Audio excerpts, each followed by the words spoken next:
I really just wanted to say thank you to Paul, because I think Paul by himself has made this what it is. I know there are lots of people helping and lots of contributors, but it's Paul's heart that makes this organization and this event be what it is. So thank you.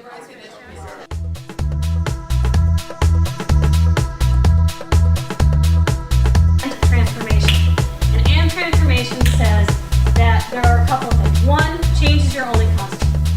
So if you aren't working where you're leading with change, that changes the way you're working, you are falling behind. So, you know, there's an old anecdote that goes, who wants to change? And everyone's like, yeah, I want to change. And they go, no, who wants to change? Yeah. And then who wants to change? And everyone's like, not me. You know, that person and that person, right? And so that's the reality of the world in which we live, is that we as humans, we want change, but we don't want to change. So that belongs to somebody else. So my background is I've spent most of my working career leading organizations forward through change. I'm very change ready. I moved 17 times as a child. You know, I never had any problem kind of stopping and moving on. And as I got into corporate world, I've worked in small companies. I've worked in Coca-Cola and GE. What I came to realize is that in an organization, you have, someone was talking about it earlier, you have the people who are, you know, change forward and those who are change resistant. But what I really came to realize was that it's the environment in which you're trying to do the change that is the most critical factor. So that if you don't have an environment in your organization or the work you're doing where there's an expectation that change is happening and that change is coming, that change becomes a dreaded thing, and it becomes an event. So I wrote a book, it's called And Transformation, and it has a basic, this is just, I say this before I talk about what I learned in this lesson so I can frame it back. But this is what I call the And Transformation loop. Okay, so in essence what it says is that in your organization, change should be a function. Sales is a function, marketing is a function, supply chain is a function. Change is a function as well. You have leadership, you have operations, you have, you know, responsibilities, you have goals and P&Ls.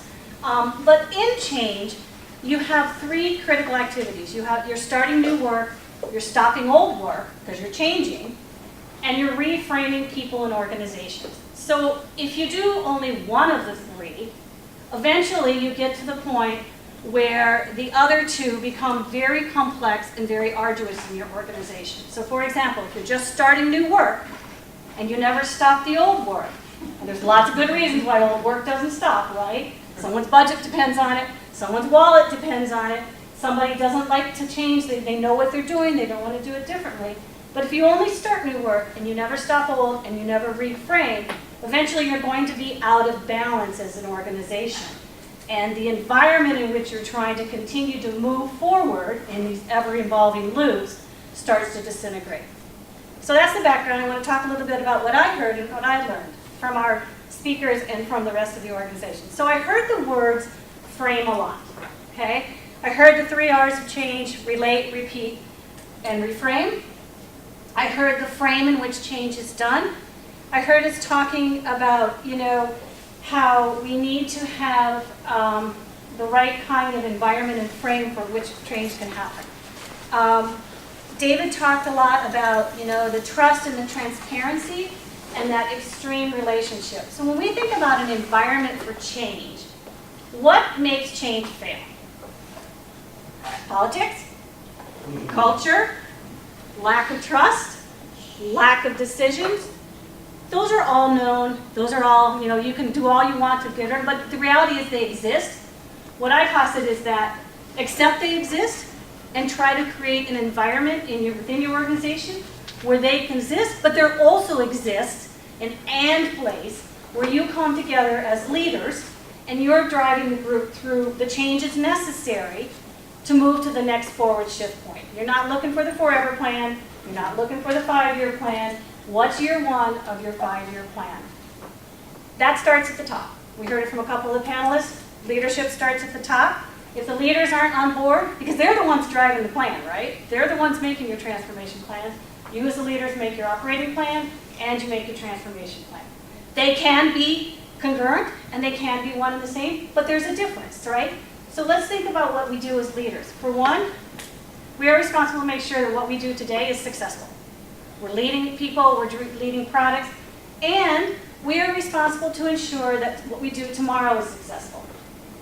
At some point, those may become, and most often will become, mutually exclusive. Because what makes you successful today, you may have to take a back seat to what's going to make the broader organization successful tomorrow. And I heard a lot of people talking about, I like change, but not my change. Only if I don't have to change, right? Because I'm successful the way I am. So if I'm successful, I don't need to change. Everybody else has to change. And transformation says everybody changes. There comes a point where everybody changes. So I'll tell you a little story. About a year ago, I was talking to a gentleman who works with finance folks all the time. And I was telling him my story. And I have a theory that 25% of your organization should be in the loop at any one point in time.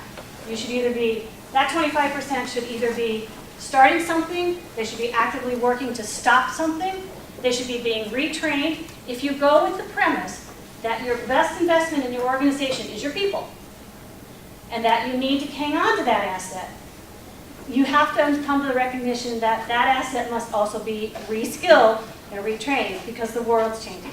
So anyway, I was telling my friend this story about 25%, and he went, oh my God, I can't do that, I have a business to run. I'm like, okay, well, the reality is part of your people are there anyway. So he said, fine, okay, so it now is called the 10 to 25% rule.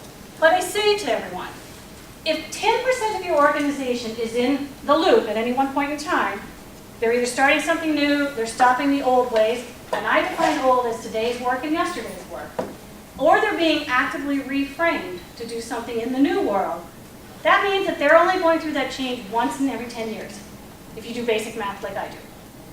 Is that how fast your customers are changing? Is that how fast your markets are changing? Right? So keeping your organization aligned to the speed at which your markets and customers are changing, and understanding that your biggest asset in your organization is your people intellect and your people capital. It's important that you're evolving at the same speed as the markets and the customers.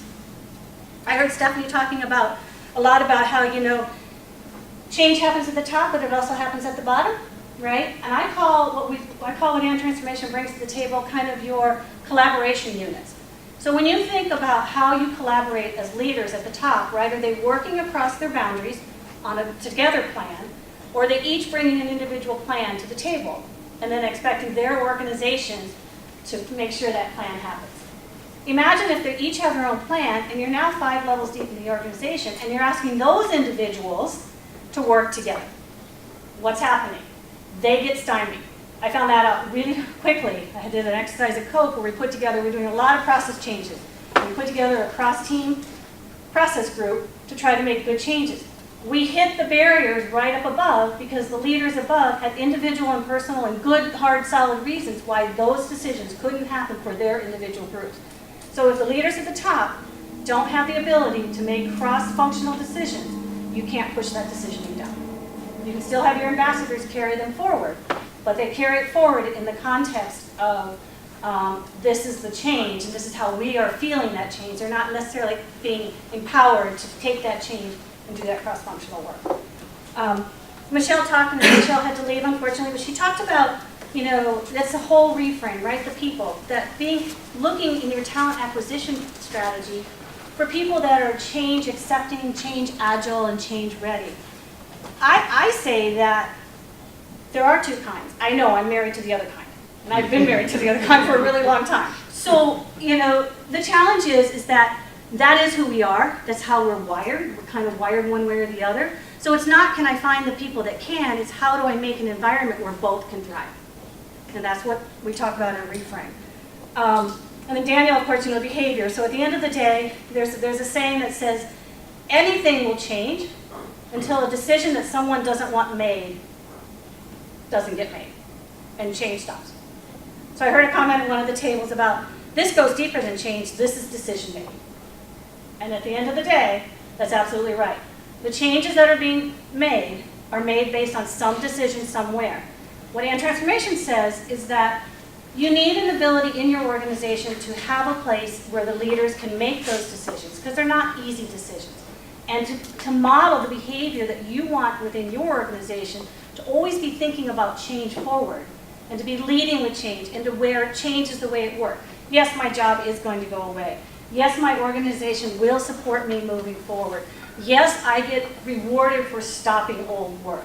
All of that is how change can continue to happen if you build that kind of environment. That's it. Thank you.